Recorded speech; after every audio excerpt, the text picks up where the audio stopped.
पहले इस सवालों से जो लोग डरते थे आज इस सवालों को अच्छे से करने की हिम्मत रखते हैं। तो सोचो बड़ा मजा आता है ये बता के कि कम से कम लोग अब अच्छे से सोचने की हिम्मत रखते हैं। जैसे ये सवाल है, अब 90% सोचेंगे सर इतना बड़ा बड़ा नंबर कैलकुलेशन, अरे सर ये तो मुझे आएगा ही नहीं, अरे सर ये तो मुझसे होगा ही नहीं। अब मैं तुमको एक सही बात बताता हूं, मेरी बात सही लगेगी तो समर्थन करना। देखो अगर मैं तुमसे कहूं, मेरी बात समझ, डरने से पहले, इसको जूजू समझने से पहले, अरे सर ये तो बहुत बड़ा जूजू है, मैं कैसे, तुमको ये सॉल्व करने से पहले ही तुमको समझ में आ जाएगा कि यहां पर क्या होगा। हमेशा छोटा नंबर इस पैटर्न को बता देगा कि इस सीरीज में क्या चल रहा है, इसे कैलकुलेट करने की भी जरूरत नहीं पड़ेगी। मैं आपको वचन देता हूं, आप एक बार ट्राई करके देखो, सही लगेगा समर्थन करना।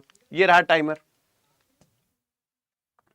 नहीं चल रहा है, अच्छा ये रहा टाइमर, इसको चला के देखो, आ गया तो ठीक है, नहीं आएगा तो छोड़ देना कि सर मुझसे नहीं हो रहा है।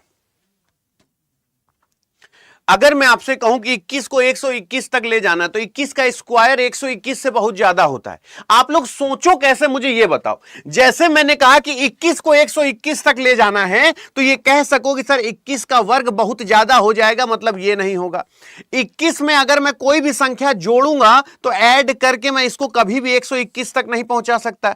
21 में किसी को घटा करके मैं कुछ भी पहुंचा नहीं सकता वहां तक।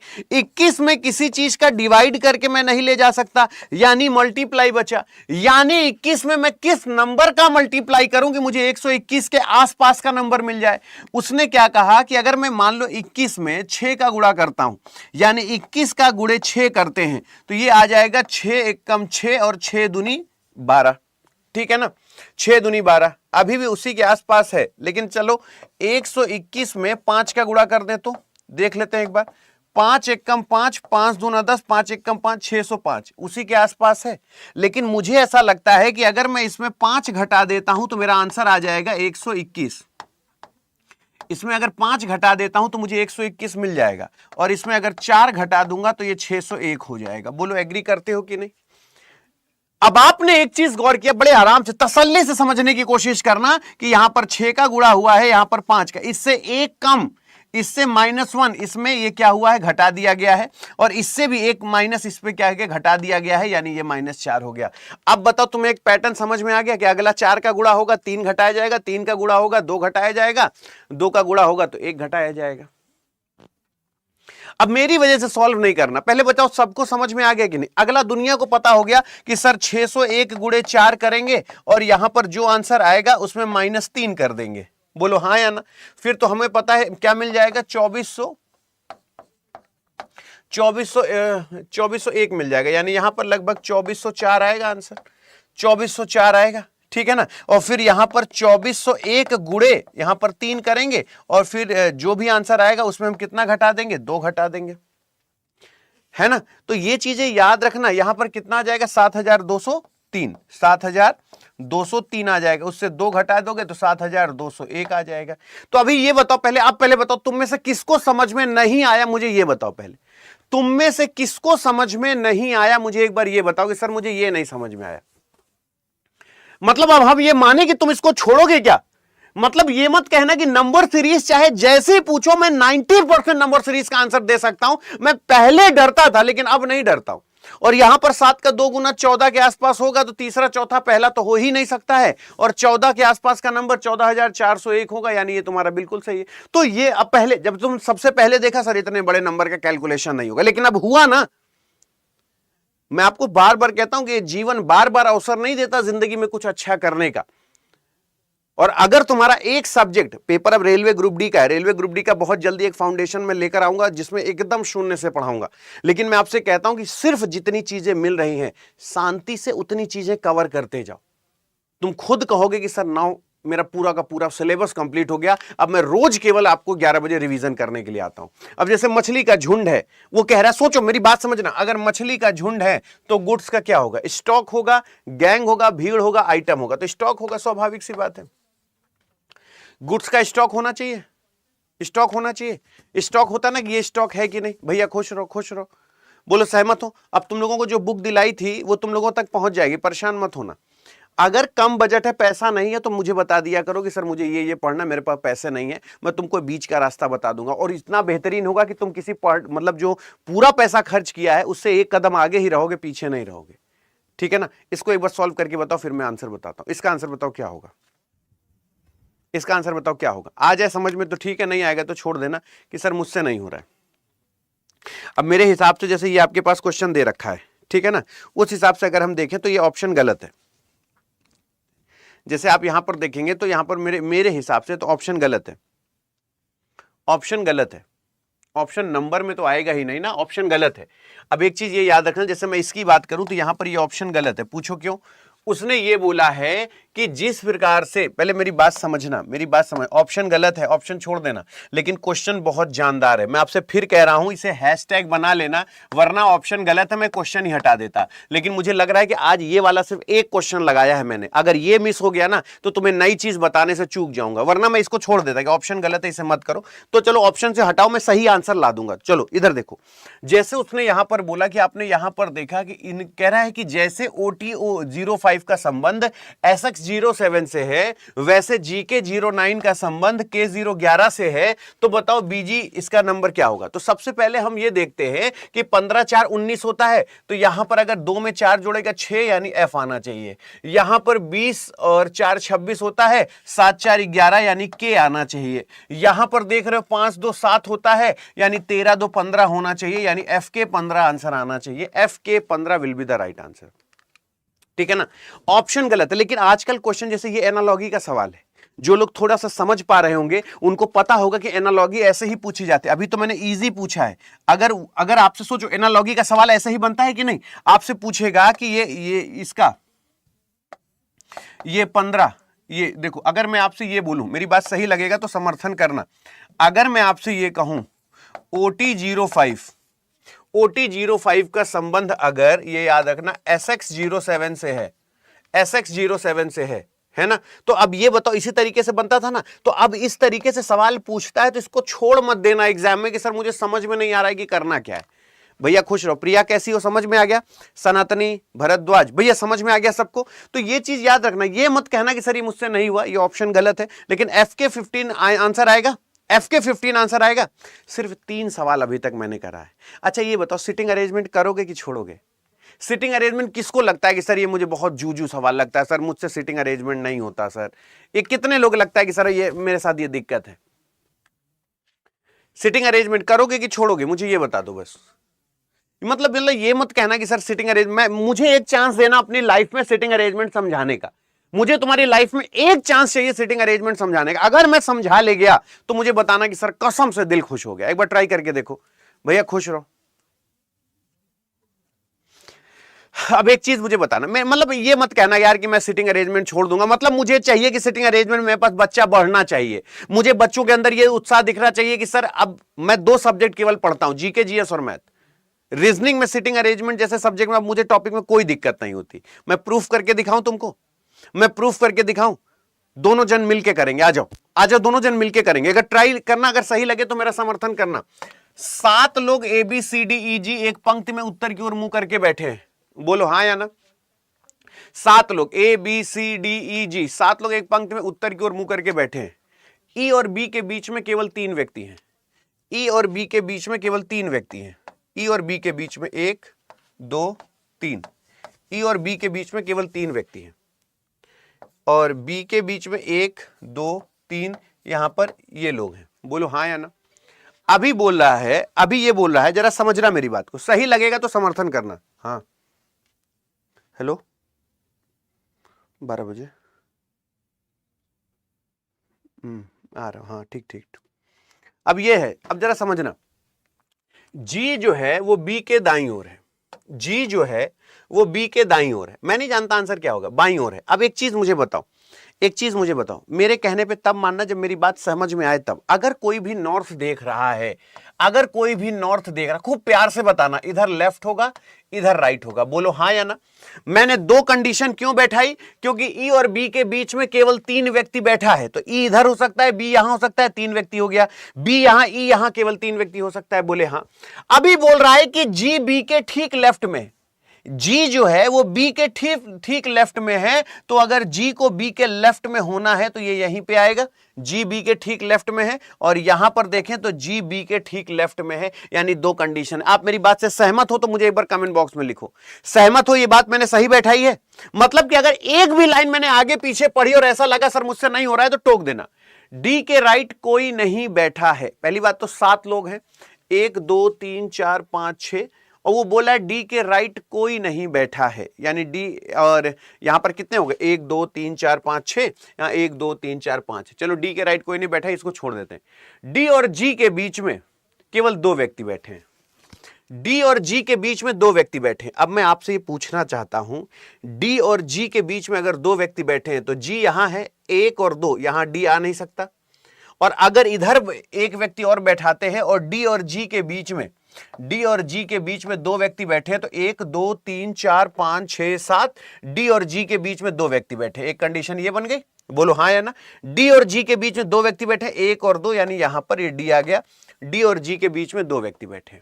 वो बोल रहा है डी के दाहिने कोई नहीं बैठा है, यानी इधर कोई नहीं है, यानी इसके इधर तो कई लोग हैं ना राइट हैंड साइड, मतलब ये आंसर गलत हो गया, क्योंकि उसने बोला डी के राइट कोई नहीं बैठा है, तो डी के राइट कोई नहीं बैठा है, यही वाली कंडीशन, क्योंकि 1 2 3 4 5 6 7 पूरे हो गए, और यहां पर ये याद रखना ये हो नहीं सकता, मतलब ये गड़बड़ा गया, इसको हटा दो। अब हमारे पास एक बिल्कुल सही सिचुएशन बची है ना, एक बिल्कुल सही सिचुएशन बची। अब क्या बोल रहा है, सी ए के ठीक राइट में, सी ए के ठीक राइट में, तो सी ए के ठीक राइट में है, ए का ठीक राइट सी यहां पर हो गया है ना, और एक ही व्यक्ति बचा है, कौन सा बचा? A B C D E F, F बचा है, ए बी सी डी ई जी कितना है? 2 2 4 2 6, और एक व्यक्ति कौन बैठा है यहां दिया तो 2 2 4 2 6 है, 7 व्यक्ति हैं, तो चलो इतने तो बैठ ही गए। फिर बोला बी के राइट कौन है? बी के राइट कितने लोग हैं? बी के राइट 2 लोग हैं, 7वां जो मिसिंग है वो बैठेगा। बी के राइट में 2 लोग हैं, क्या सहमत हो? बी के राइट में 2 लोग हैं, बी के राइट में 2 लोग हैं, सहमत हो? एक ही एफ अगर वो मिसिंग है तो एफ यहां पर बैठ जाएगा, बी के राइट में 2 लोग हैं। अब मुझे बताओ कौन है जो छोड़ के आएगा एग्जाम में, कौन है जो सिटिंग अरेंजमेंट छोड़ के आएगा? हमेशा पॉसिबल कंडीशन पैरेलल बना के चलो, कभी गलत होने का चांस ही पैदा नहीं होता। और अगर आपने जस्टिफाइड कर दे कि रेलवे ग्रुप डी का सिलेबस मेरा कंप्लीट नहीं हो रहा है, एनटीपीसी का सिलेबस कंप्लीट नहीं हो रहा है, तो जो कह दोगे सर हार जाऊंगा, बस तुमको रोज मेरे साथ जुड़ना है, ये बात याद रखना। अब ये सवाल तुम्हारे साथ है, करोगे या छोड़ोगे? मतलब ये एक होता ना, मतलब एक होता है कि खतरनाक चूरन सवाल है, इससे चूरन सवाल कुछ हो ही नहीं सकता, सबसे चूरन सवाल है। अब सोचो माइनस प्लस आपस में बदल दिया जाता है और डिवाइड और मल्टीप्लाई को आपस में बदल दिया जाता है। मुझे ये बताओ, अगर जिसको टफ लग रहा है एक बार नो लिखो, जिससे नहीं होगा एक बार नो सर लिखो, और जिसको लगता है कि सर मैं, अब देखो मैं अब सर सिटिंग अरेंजमेंट से डरता नहीं हूं, सिटिंग अरेंजमेंट अब मैं सॉल्व करता हूं, ये मैथमेटिकल ऑपरेशन है, अब नहीं दिक्कत होती, पहले मैं इसे छोड़ ही देता था, स्किप कर देता था, लेकिन अब हम लोग इसे सॉल्व करते हैं, तो सोचो फिर क्या ही प्रॉब्लम आएगी मेरे दोस्त। सिर्फ तुम 2 सब्जेक्ट 24 घंटे में सिर्फ 1 घंटा रीजनिंग के लिए निकाल लो, फिर दिन भर तुम जीके जीएस मैथ सुनो। भैया खुश रहो, खूब उन्नति करो, ईश्वर खूब सद्बुद्धि दे। इधर आ जाओ सारे लोग, इधर आओ, इधर आओ। पूछे क्या? अगर मैं आपसे ये कहूं, अगर मैं आपसे ये कहूं माइनस और प्लस को अगर आपस में बदल देते हैं, तो जहां पे माइनस है वहां प्लस लगा, इसको ऐसे ही किया करो, सारा ऐसे लिख के करोगे तो कंफ्यूज हो जाओगे। जहां माइनस और प्लस को आपस में बदल देते हैं, तो जहां प्लस है वहां हमने माइनस कर दिया। डिवाइड और मल्टीप्लाई को, तो यहां पर हमने डिवाइड कर दिया, यहां मल्टीप्लाई कर दिया। यहां किसी को कोई समस्या तो नहीं है? कोई समझ? अब ऐसे बना लेने के बाद एकदम पानी की तरह क्लियर हो जाता है कि 7 + 4 then multiply 9 + 3 then divided by 9, ये हो गया। अब इसको सॉल्व कर लो। 7 4 11 गुणे 9 3 12, 9 3 12 डिवाइडेड बाई 6 3 9, यानी 6 दूनी 12, 11 दूना 22 आंसर हो गया, 11 दूना 22 आंसर हो गया। लेकिन अब ये बताओ, क्या हम आपकी तरफ से ये मैसेज समझे कि सर मैथमेटिकल ऑपरेशन नहीं हो पाता सर मुझसे, सर सिटिंग अरेंजमेंट नहीं हो पाता मुझसे सर, क्या मैं ये सुनने के लिए यहां खड़ा हूं? क्या ये मैं सुनूंगा? ये याद रखना, ये तुम्हारे लिए जरूरी नहीं, बेहद जरूरी है, इसको सुन जरूर लेना। मैंने तुमसे बार बार समझाया है, सही लगेगा तो मेरा समर्थन करना कि मैं जो कह रहा हूं वो बात कितनी सही है, ठीक है ना? इसका आंसर बताओ। वो फॉन्ट की वजह से आ गया होगा, इसको हटा देते हैं क्योंकि हिंदी दिखाई नहीं देगा तो आप परेशान हो जाएंगे। इसका आंसर बताओ क्या होगा, इसका आंसर बताओ। अच्छा ये बताओ, आप में से अभी भी लोग सिलॉग को कोई है जो बोरिंग समझता हो, या सिलॉग सर मैंने बहुत कोशिश की गलत हो जाता है? आप में से कोई भी एक ऐसा है, कोई भी एक ऐसा है? मैं आप लोगों को इस लेवल तक बना सकता हूं ना कि अगर आपने एक बार कह दिया कि तुम्हारे पास कैसा सिलॉग है, बैंकिंग का है, आरबीआई का है, आईबीपीएस का है, किसी भी लेवल का सिलॉग हो, मेरे से अगर गलत हो गया, जो कह दोगे सर हार जाऊंगा। 99.9% मेरा सिलॉग कभी गलत नहीं हो सकता। सोचो, ये कॉन्फिडेंस जब डेवलप होता है ना तो मन में आता है सर रेलवे ग्रुप डी क्यों नहीं निकलेगा। रीजनिंग मेरा 5 मिनट में 7 मिनट में कंप्लीट हो जाता है, रिमेनिंग टाइम में मुझे मैथ जीके जीएस करना होता है। और मैं हमेशा बोलता हूं कि जैसे ये सवाल है, ये नहीं होगा गलत, इम्पॉसिबल है। उसने बोला ऑल स्टोन आर बर्न्स बोला है, तो सारे के सारे स्टोन क्या हैं, बर्न्स हैं। सारे स्टोन क्या हैं, बर्न्स हैं। उसने बोला ऑल स्टोन आर पेपर है, सारे के सारे स्टोन क्या है, पेपर है। सारे के सारे स्टोन क्या है, पेपर है। ये याद रखना, ऑल पेपर आर मार्बल है, ऑल पेपर आर मार्बल है, ऑल पेपर आर मार्बल है। अब ये बताओ इसका क्या होगा। अगर मैं आपसे ये कहूं कि ऑल स्टोन आर मार्बल है, ऑल स्टोन आर मार्बल है, तो ऑल स्टोन आर मार्बल बिल्कुल सही है, बोले हाँ। सम पेपर आर बन है, तो सम पेपर आर बन है, बोले हाँ सम पेपर आर बन है। तो ये सम पेपर आर बन हो गया। एग्री करते हो, एग्री करते हो? आगे चलते हैं, इसका आंसर बताओ, इसका आंसर बताओ, इसका आंसर बताओ क्या होता है। यदि आज गुरुवार है तो 560 दिन बाद कौन सा दिन होगा? अब ये मत कहना कि ये सर मुझसे नहीं हो। आज गुरुवार है तो आज से 560 दिन बाद कौन सा दिन होगा। इसको इतना साफ सुथरा करना कि कम से कम ये कह सको कि सर ये मेरा गलत नहीं होगा। आज गुरुवार है तो आज से 560 दिन बाद कौन सा दिन होगा। अगर सोचो, तुमको अगर सोचना पड़ रहा है तो कितना बुरी बात है बेटा। अभी भी टाइमर चल रहा है, आंसर आ गया बेटा, अभी भी टाइमर चल रहा था बेटा। ये अब सोचो 508 सतह 56 होता है बेटा, शेषफल 0 बचेगा मेरे लाल। तुम पेन क्यों उठाए बताओ, इधर नजर मिला के बात करो मेरे से, इधर देखो, मेरी तरफ देखो। तुम पेन क्यों उठाए मुझे बताओ। सिर्फ इसलिए ना कि तुम्हारी आदत पड़ी है। मैं आपसे फिर कहता हूं बच्चा, मेरे छोटे भाई बहन, सिर्फ 60% तुम्हारा सिलेबस एग्जाम में काम आएगा, 40% तुम्हारा प्रेजेंस ऑफ माइंड एग्जाम में काम आएगा। मैं तुमसे बार बार कह रहा हूं, ये प्रेजेंस ऑफ माइंड तुम्हारा 40% एग्जाम से हॉल में काम आता है, 60% तुम्हारा सिलेबस केवल काम आता है। मैं आपसे बार बार ये कह रहा हूं, तुम्हारे लेबोरियस होने से तुम्हें नौकरी नहीं मिलेगी। मैं आपको वचन देता हूं, मेरी बात समझने की कोशिश करो। आज गुरुवार है, 560 दिन बाद बोला 857 सर थर्सडे होगा, काम खत्म, आगे चलिए सर। अगर इस तरीके से बोलना सीख गए ना तो तुमको खुद लगेगा कि अतुल सर सही कह रहे थे। मेरी बात से सहमत हो तो मुझे बताना भाई। 856 को 7 से भाग करोगे, शेषफल 0 आएगा, ना एक दिन आगे ना एक दिन पीछे। अभी बताओ इट का कोड क्या होगा, what is the code for it. It का कोड क्या होगा। मेरे कहने का मतलब है मुझे टाइम मैनेजमेंट सिखाना है तुमको। समय सॉल्यूशन तो कहीं भी देख लोगे, मेरे पास सॉल्यूशन मत देखो। देखो अगर जैसे मैंने तुमसे बोला यहां पर इट लिखा हुआ है, यहां पर इट लिखा हुआ है, इन दोनों में कॉमन क्या है, तो बोले टीआर कॉमन है, यानी इट का कोड टीआर हो गया, आंसर आ गया। के वाई से किस प्रकार संबंधित है, के वाई से किस प्रकार संबंधित है, के वाई से किस प्रकार संबंधित है, के वाई से किस प्रकार संबंधित है। सोचो, के वाई से किस प्रकार संबंधित है।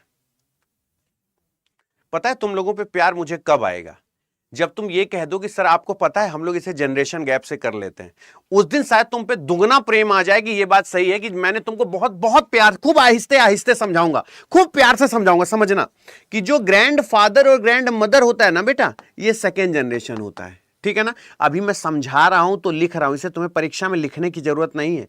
मैं तुम्हें समझा रहा हूं। जैसे मदर है, बोले हाँ सर, फादर है, बोले हाँ सर, अंकल है, आंटी है, ये फर्स्ट जनरेशन होता है, ये ब्रदर है, ये सिस्टर है, ये कजिन है, ये 0 जनरेशन होता है, ये सन है, ये डॉटर है, ये नीस है, ये नेफ्यू है, ये -1 जनरेशन होता है। ये ग्रैंड सन है, ये ग्रैंड डॉटर है, ये -2 जनरेशन होता है। पहले बताओ ये किसको किसको नहीं पता था, सच सच बताना कमेंट बॉक्स में, ये किसको किसको नहीं पता था। ये तो मैंने इतनी बार बताया, अगर मेरी रेगुलर क्लास में होगे तो ये सबको पता है कि नहीं, पहले बताओ हाँ या ना। सबको पता है।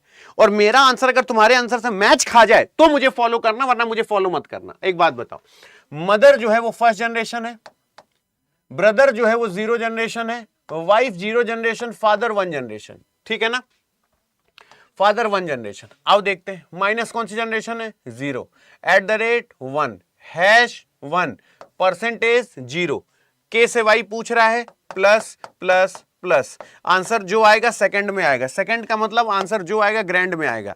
अब पता नहीं तुम्हारा आंसर क्या आया, मेरा आंसर क्या है, मैं नहीं जानता, लेकिन आंसर ग्रैंड में आना चाहिए। क्या ये ग्रैंड में है? नहीं। मदर सिस्टर मौसी होती है, ग्रैंड में आंसर नहीं है, नहीं है। मैं बिना सॉल्व किए बता सकता हूं तीसरा आंसर आएगा। तुम्हारा भी तीसरा आया तो हमारे विचार मिल रहे हैं। अगर तुम्हारा भी तीसरा ऑप्शन आया, और सोचो कि एग्जाम में तुमको ये लिखने की जरूरत भी नहीं है, तुमसे किसी ने कहा बताओ इसका सोल्यूशन आंसर क्या होगा, तो बोले माइनस कौन सी जनरेशन है, बोले सर -0 है, @1 है, और हैश क्या है 1 है, ये 0 है, 2, यानी ये सही है। अगला दिखाइए। अगर सोचो तुम इस स्पीड से क्वेश्चन सॉल्व करोगे तो उस भीड़ से निकल के उछल के बाहर आ जाओगे। ये जो सारा का सारा पॉपकॉर्न होता है ना कढ़ाई में, तो जो कढ़ाई से उछल कर बाहर आता है ना, वो ज्यादा जलने से बच जाता है ना। कोई भी चीज काली तभी होती है जो जितनी देर कढ़ाई में पड़ी रहती है। और तुमको मैं बार बार कहता हूं कि आप मेरी बात से सहमत हो तो एक बार यस सर बोलोगे, हाँ या ना। बेटा तीसरे के सिवा कुछ आंसर आ ही नहीं सकता, असंभव है। मदर से मदर आएगा, कंफर्म वही आंसर आएगा बेटा सेकेंड जनरेशन में। तो मैं आपको यह सिखाना चाहता हूं, अगर तुम अच्छा तुम लोग खुद सोचो कि अगर तुम नॉर्मल से अलग नहीं होगे ना, तो फिर तुम्हारा क्यों ही होगा सिलेक्शन। मुझे एक रीजन बताओ, कभी भी खुद से पूछा करोगे तुम। अब जैसे ये सवाल है, या तो तुम कर दो या तो सॉरी बोल दो। ये 21 सेकंड चल रहा है, या तो कर दो या तो सॉरी बोल दो कि सर मुझसे नहीं हो रहा है।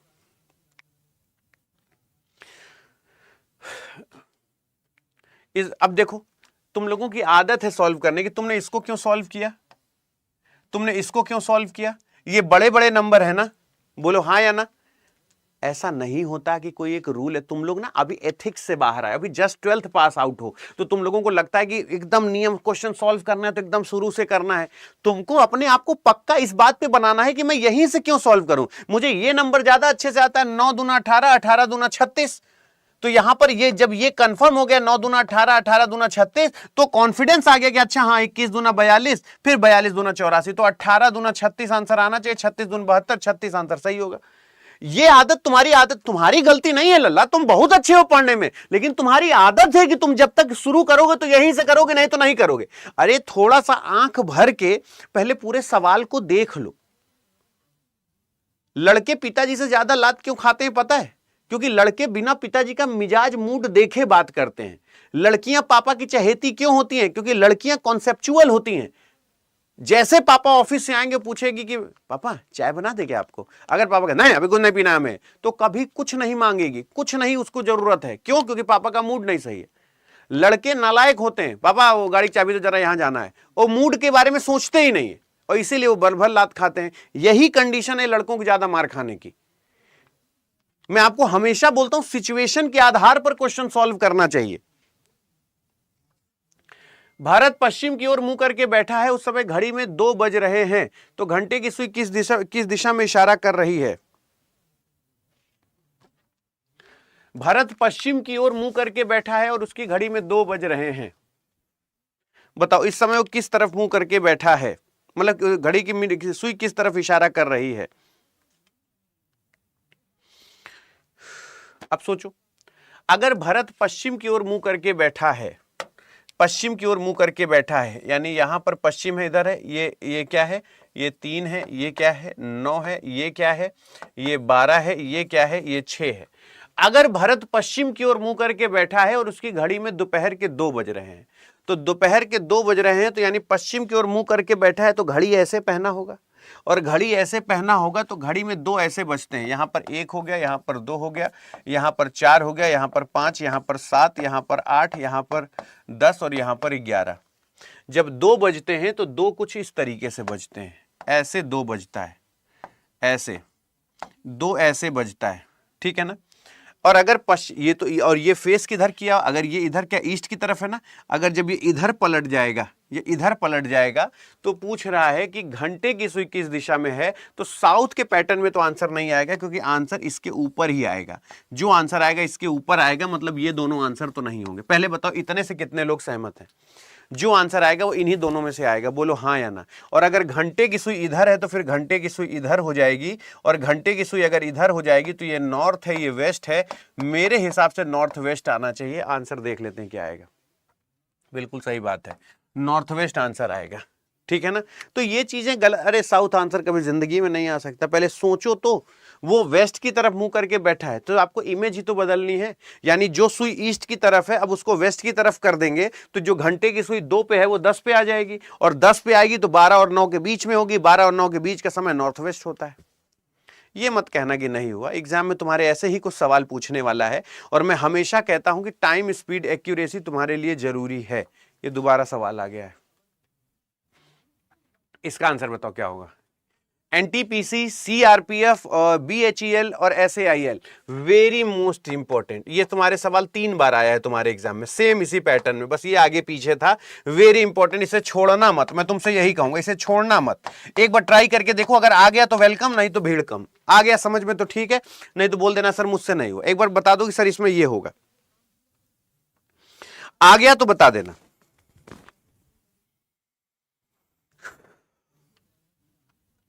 हाँ बिल्कुल सही बात है, यहां पर भी 2 वॉवेल है, यहां पर 1 वॉवेल है।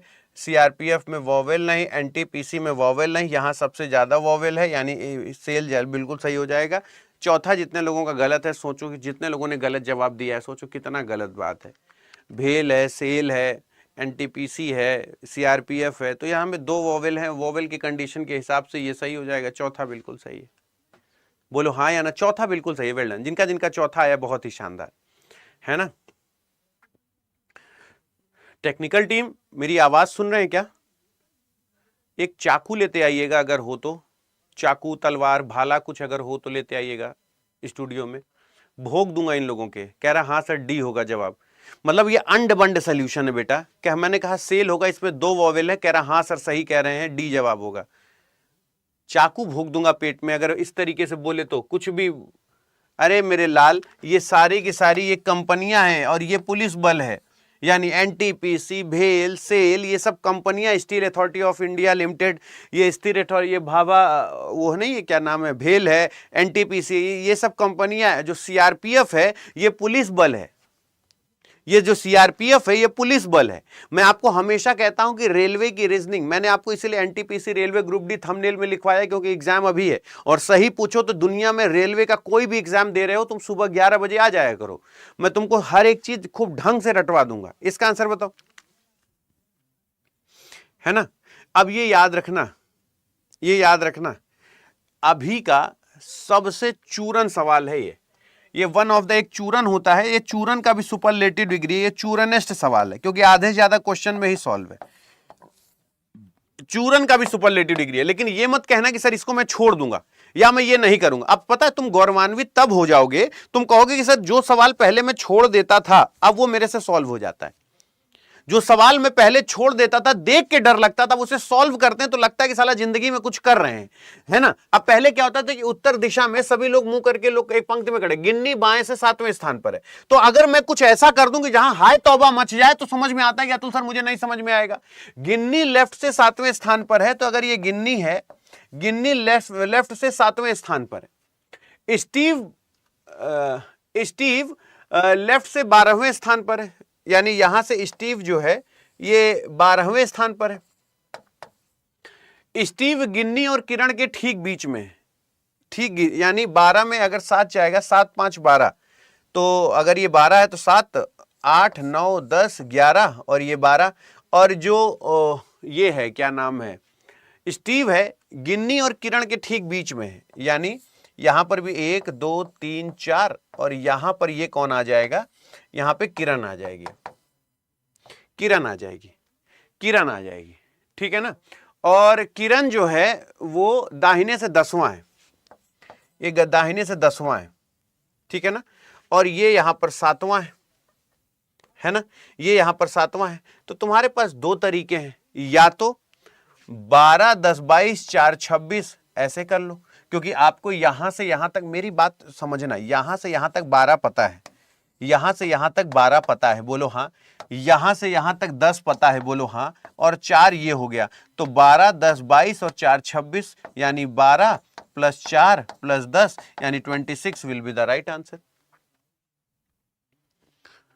मतलब अगर तुम ये मेरे से पूछो सर देखिए मैंने सही किया है सर, सच में 26 ही आएगा, तो समझ में आता है कि सर, अब अगर ये कह दो सर 26 के अलावा कुछ भी नहीं आएगा, तो समझ में आता है भाई 12, 10, 22 और 4, 26 बीच वाला जोड़ दिया। मतलब अब लैंग्वेज देख के अगर तुम डर जाओगे, अरे सर ये इतना पैसेज नहीं होगा, ये तो इस just like a Juju for me, ये तो जूजू सवाल है सर, ओहो ये हमसे नहीं होगा, हम कमजोर हैं पढ़ने में। जब तुम खुद सॉल्व करके ये प्रूफ करते हो कि अरे सर ये तो बड़े आराम से हो जाएगा। मैं आपको बार बार ये चीजें कहता हूं कि रेलवे ग्रुप डी में इस बार एक परचम लहराएगा, तुम कहोगे कि सर सच में एक तरफा खेल कर दिया हम लोगों ने। मैं सच कह रहा हूं, आपको वचन देता हूं कि एक तरफा परचम लहराएगा। सोचो आंसर क्या होगा। मैं ना आप लोगों को सिखाना क्या चाहता हूं, आप जैसे मेरे से पूछो, है ना, वेल डन, बहुत ही बढ़िया, बहुत ही बढ़िया। कुछ लोगों को जूजू लगता है वो सवाल कि अरे सर ये नहीं होगा, अरे सर मैं डर गया। तुम पूरा सवाल केवल देख लिया करो, अगर मेरे सोल्यूशन बताने के बाद भी अगर तुमको ये लगे साल मुझे समझ में नहीं आया, तो फिर वो मेरी गलती है, तुम्हारी गलती नहीं है। अब जैसे तुम लोग खुद सोचो, जैसे ये सवाल है, अब तुम मुझे ये बताओ, तुम सवाल सॉल्व करने क्यों गए? तुम सवाल सॉल्व करने क्यों गए? तुमको ऐसा एहसास नहीं हुआ कि सर यहां पर P P P P P P है, ये मुझे देखना ही नहीं है? बोले हाँ सर। दूसरी बात है कि अगर ये यहां पर पी, अभी इसको हटा देता हूं, अगर मैं यहां पे बोला कि ये पे 6 2 8 हो गया, यानी +2 हो गया, तो 17 2 कितना हो जाएगा? +2 करेंगे तो 7 2 9, 17 2 19, यानी ऐसा आना चाहिए, ऐसा आना चाहिए। नमस्ते नमस्ते नमस्ते। आप मुझे बताओ कि क्या आपने ऐसे किया था? मुझे सच सच बताना, आपने ऐसे किया था? ईमानदारी से बताना, जैसे तुमने पहले सवाल देखा था और फिर जो सोल्यूशन किया है, बताओ ऐसे किया था? बोलो हाँ या ना। रेलवे के लिए मैं फिर बोल रहा हूं कि दुनिया की सारी नौकरी भूल जाओगे अगर एक बार रेलवे में सिलेक्शन हो गया। और आज भी मैं आपको इतना बड़ा शॉर्टकट बताता हूं कि आपको 3 पेपर में सिर्फ 2 पेपर की तैयारी करनी है, और एक पेपर के लिए तुमको सुबह 11 बजे मेरे साथ जुड़ना है, सिर्फ एक पेपर के लिए। मैं आपको बार बार कहता हूं, तुम सच बताओ, खा लो एक बार सौगंध कि कितने लोगों ने ऐसे सॉल्व किया था, सच सच बताना। टाइम मैनेजमेंट का ही सारा खेल है बेटा, सॉल्यूशन तो कोई भी कर लेगा। अब तुम सोचो, 27 को 140 लिखा है, 22 को 115 लिखा है, 32 को क्या लिखा है? मैं 100% गारंटी लेता हूं कि तुम्हारे एग्जाम में एक सवाल आएगा, 100% एक सवाल आएगा, 100% एक सवाल आएगा। लिख के ले लो, 100% एक सवाल आएगा, चाहे जितने की शर्त लगा लो, 100% एक सवाल आएगा। सोच के देखो, सही लगेगा समर्थन करना कि मेरा कहना सही है कि नहीं।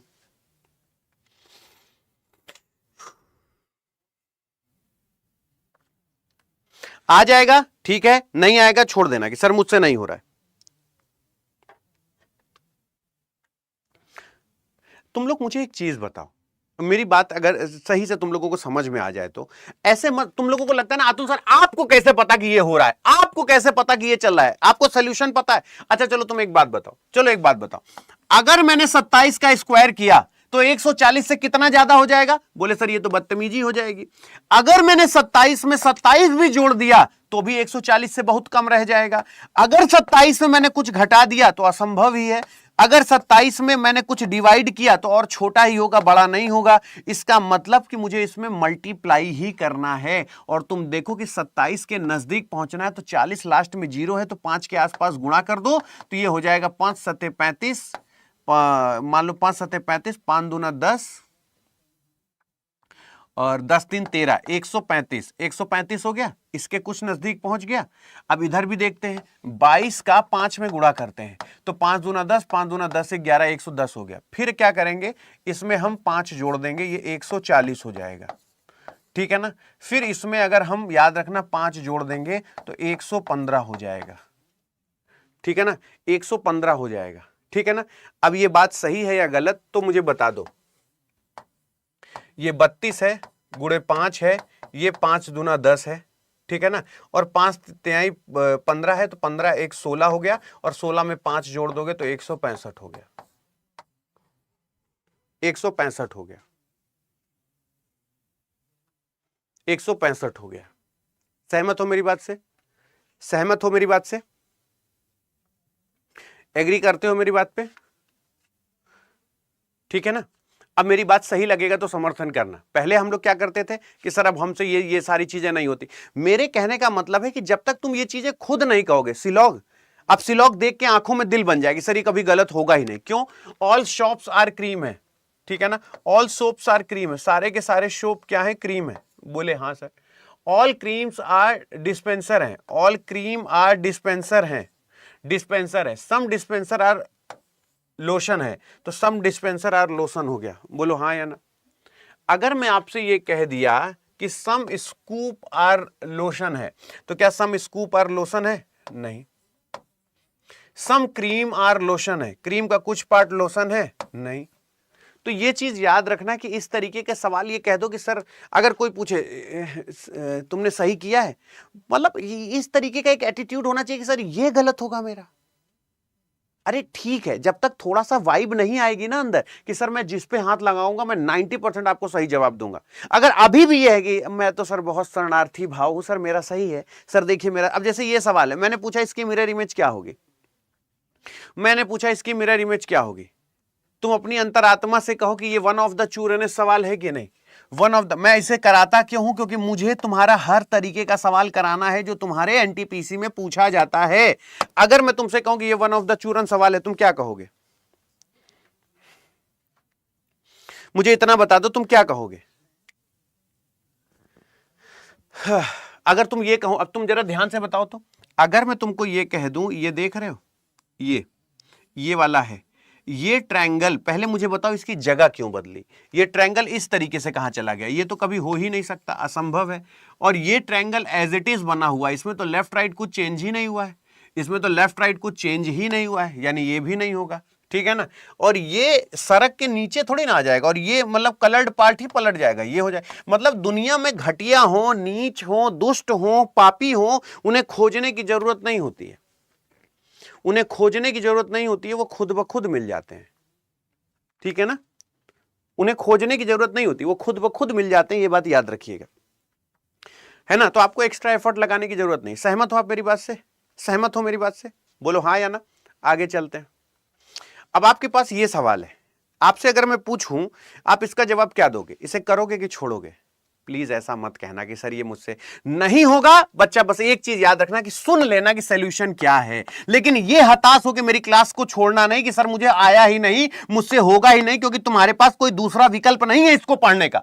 इसे पढ़ोगे तो तुम्हें ही सॉल्व करना पड़ेगा, और कोई तुम्हारे पास विकल्प ही नहीं है कि तुम इसको सॉल्व कर पाओ। मैं बार बार आपसे कहता हूं, नहीं समझ में आया छोड़ दो कि सर मुझसे नहीं हो रहा है।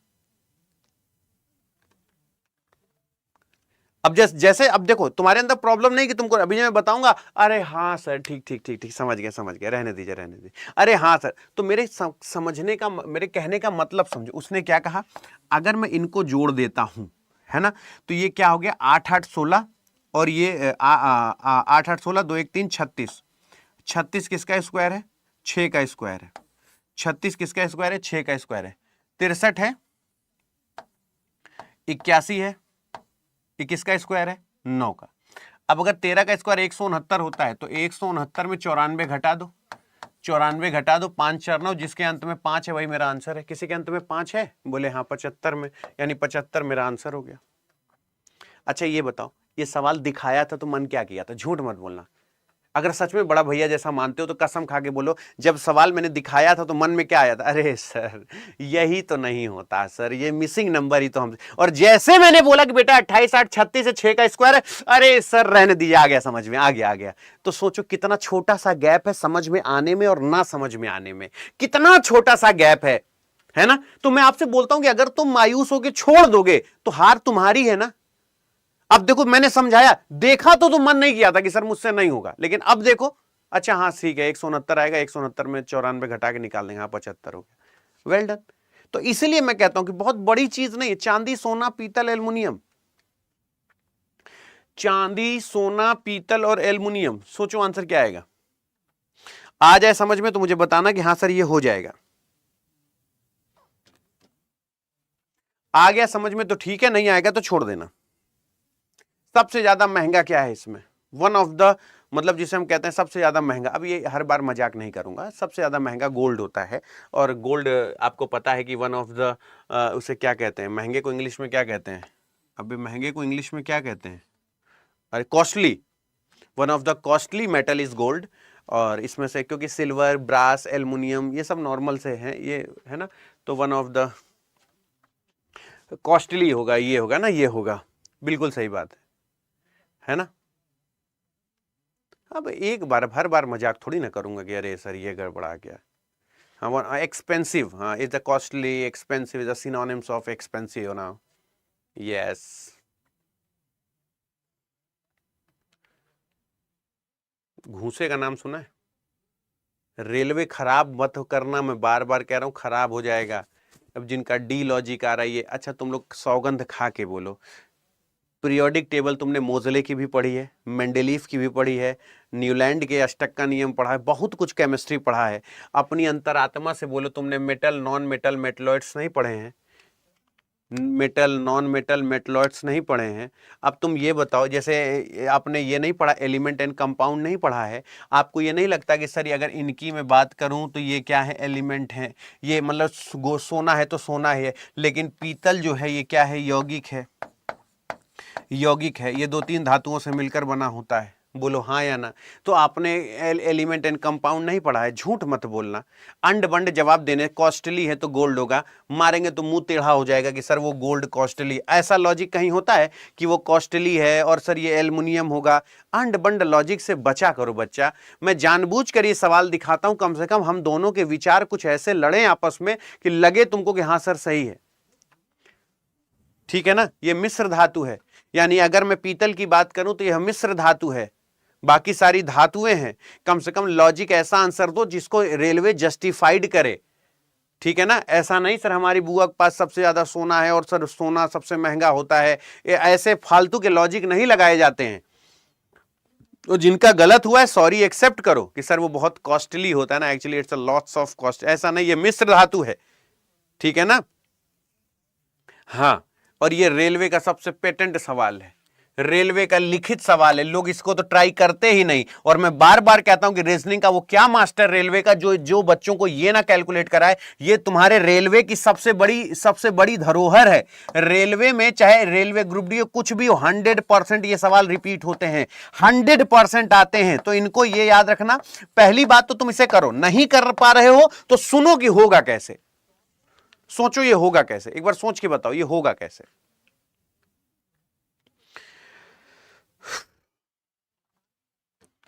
ये खुद करा दे, ये पहले दूसरे में से एक आंसर आएगा, या तो पहला आंसर आएगा या तो दूसरा आंसर आएगा। ये पहले दूसरे में आंसर आएगा, लिख के ले लो, पहले दूसरे में आंसर आएगा। पूछो क्यों? ये पहले दूसरे में आंसर आएगा, उसका रीजन है, पूछो क्यों। देखो पहले सुनो तो, मेरी बात तो सुनो। पहले ये यहां पर था, यहां से सरक के यहां पर आया, फिर ये जो है ये यहां पर चला गया, अब ये यहां पर चला गया। अब इसकी पोजीशन क्या आनी चाहिए? अब इसकी पोजीशन भाई यहां आ नहीं सकता, यहां आ नहीं सकता, यहां आ नहीं सकता, यहां अब अगला तो यहीं पे आएगा ना, इस जगह पे आएगा ना। मतलब ये और ये तो होगा ही नहीं, असंभव है, ये और ये होगा ही नहीं, ठीक है ना। अब देखो ई को, अब ई क्या है, ई यहां पे था, फिर ये ई यहां पर पहुंचा, मतलब ई यहां से यहां पर पहुंचा, फिर ई यहां पर पहुंचा, तो अगला ई कहां आना चाहिए? यहां पर, यहां पे तो आ चुका है, यहां पे तो आ चुका है, मतलब ये नहीं होगा, नहीं होगा, गलत। और ये तुम्हारे एग्जाम के पेटेंट सवाल है, 100% एग्जाम में आएंगे। तो तुम ये याद रखना, तुमको सिर्फ खेल टाइम मैनेजमेंट का है। अगर तुम सोचो कि सर तुम्हारे नॉलेज से ज्यादा नॉलेज वाला लड़का है या तुम्हारे नॉलेज के बराबर नॉलेज रखने वाला लड़का है तो मेरा ही सिलेक्शन क्यों होगा, क्या इसका जवाब मेरे पास है? तो तुम ये कह सकते हो कि जितनी मेरी नॉलेज है उतनी सामने वाले की है, लेकिन मेरे जैसी स्पीड उसके पास नहीं है क्वेश्चन को सॉल्व करने की, तो मैं उसको स्पीड के चक्कर में पीछे कर दूंगा, उससे ज्यादा अटेम्प्ट करके मैं निकल जाऊंगा, ठीक है ना। अब जैसे ट्रोपोस्फीयर है, एटमॉस्फियर है, मेसोस्फीयर है, तो क्षोभ मंडल है, वो एटमॉस्फियर है और मध्य मंडल है। तो सोचो इसमें से आंसर क्या आना चाहिए, सही वेन डायग्राम क्या बनेगा? अब वेन डायग्राम अगर छोड़ दोगे तो बताओ काम कैसे चलेगा? वेन डायग्राम छोड़ोगे क्या? वेन डायग्राम छोड़ोगे, पाप लगेगा तुमको, ठीक है ना, ये पाप लगेगा तुमको, क्योंकि वायुमंडल में ही याद रखना क्षोभ मंडल और मध्य मंडल होता है, ठीक है ना। तो डी बिल्कुल सही जवाब है। आगे चलते हैं, ये सवाल ऑप्शन से कर लोगे, ये सवाल ऑप्शन से कर लोगे अगर सच में तुम पे इतना प्यार है ना, अगर तुम कसम से मुझे ये कह दो कि अतुल सर, मैंने कहा भैया बताओ, बोले अतुल सर एक बात बताओ, चलो हम मान लिए हम पढ़ने में बहुत कमजोर हैं, लेकिन अगर रेलवे में 3 सब्जेक्ट आता है और मेरे पास रीजनिंग है, और मैं पढ़ाई से ज्यादा मैं 40% प्रेजेंस ऑफ माइंड की बात करता हूं कि तुम्हारे पास पीएम होना चाहिए, प्रेजेंस ऑफ माइंड। वो प्रेजेंस ऑफ माइंड क्या है कि ऑप्शन खुद कह रहा है कि 3 3 3 3 3 3 पहले आएगा, ये 1 और 4 में कोई ना कोई पहले आएगा, 1 और 4 में कोई ना कोई पहले आएगा। तो आपको सिर्फ ये 3 भी नहीं देखना है, 5 भी नहीं देखना है और 2 भी नहीं देखना है। 1 और 4 में पहले क्या आना चाहिए, यहां पर 5 है और यहां पर 9 है, सीआर के बाद 9 और 5 है, तो सबसे पहले 5 आएगा, मतलब ये ऑप्शन नहीं होगा और ये ऑप्शन नहीं होगा। जहां जहां तक सेम है उसको हटा दो, ये देखो यहां तक सेम है, यहां तक 2 और 5 को आपस में कंपेयर कर लो, 2 और 5 को कंपेयर कर लो, तो पूरा करने को आपको जरूरत ही नहीं, सिर्फ 2 और 5 को देख लो, आंसर क्या आएगा। 2 और 5 को, यानी इसको हटा दो, इसको हटा दो, इसको हटा दो, ये यहां पर 9 है, ये यहां पर 19 है, तो 9 सबसे पहले आएगा, 9 सबसे पहले आएगा, और ये याद रखना बिल्कुल सही जवाब है। तो आप ये मत कहो कि मुझे नहीं आता है, मैंने तुम लोगों से बोला है, अगर तुम लोग सच में ना मेरे ऊपर फेथ करते हो, मैं जीके जीएस के, सोचो मैं जीके जीएस का एक तुमको बहुत ही अच्छा एक वो देने जा रहा हूं, और ये याद रखना कि जितने लोगों को लगेगा कि सर उस दिन जो जीके जीएस का आपने बताया था, देखो रेलवे एक ऐसा वास्ट है ना कि रेगुलर एग्जाम इसके नहीं हो पाते एसएससी की तरह, तो रेलवे में लोग सोचते हैं कि सर क्या आप मुझे जीके जीएस में ऐसा दे सकते हैं कि जहां मैं ये कह सकूं कि मेरा 70-80% जीके जीएस होना ही होना है, चाहे पेपर जिस लेवल का बनाए। तो उसके 50 टॉपिक छांट के, 50 टॉपिक छांट के एक कवच बनाया गया है, ठीक है ना, इसका नाम कवच रखा, इसमें सब लोग थे कि भाई इसका नाम कवच रखा जाए, और ये जो हिस्से में गया है वो साहिल मदान पे गया है। मैं आपको हमेशा बोलता हूं कि टेस्ट और फ्लेवर जिसको चेंज करना आता है ना, वो नई नई चीजें ट्राई करता है। रेस्टोरेंट में रोज कढ़ाई पनीर, रोज कढ़ाई पनीर, रोज कढ़ाई पनीर, तो कभी समझोगे ही नहीं कि काजू कोरमा नाम की भी कोई चीज होती है, ठीक है ना। और मैं आपको हमेशा एक चीज अब बोलता हूं कि अगर तुम सच में, एक होता है कि सर आपसे मैं मिलता नहीं हूं, लेकिन मैं एक जो कवच है ना ये 50 टॉपिक का, इसमें ये याद रखना हिस्ट्री भी होगा, पॉलिटी भी होगा, ठीक है ना, स्टैटिक जीके भी होगा, इसमें ये याद रखना कि ये इकोनॉमिक्स भी होगा, ठीक है ना, इसमें साइंस भी होगा, यानी इसमें जितना तुम जीएस देखते हो उसके 50 को छांट के ये कवच बनाया गया है। और मैं तुमसे कहता हूं तुम्हारा एग्जाम हो चाहे ना हो, तुम मेरे कहने पे सौगंध खा लो कि मैं और कुछ नहीं पढ़ूंगा, मुझे ये 50 टॉपिक एकदम छान घोट के पढ़ने। ये मेरी बात सुन लेना और सही लगे तो समर्थन करना, ठीक है ना। मैं आप लोगों को उसकी लिंक भी लगवा दे रहा हूं, तो वो एक बार लिंक भी लग जाएगी और आप उसे देख लेना। आप इसका पहले आंसर बताओ क्या होगा, इसका आंसर बताओ क्या होगा। और जितने लोग मेरे टेलीग्राम पे जुड़े हैं, आप एक बार सर्च कर लेना, टेलीग्राम पे जुड़े हैं उन सबको मैं बता दे रहा हूं कि आप लोगों को पीडीएफ आज मैं कुछ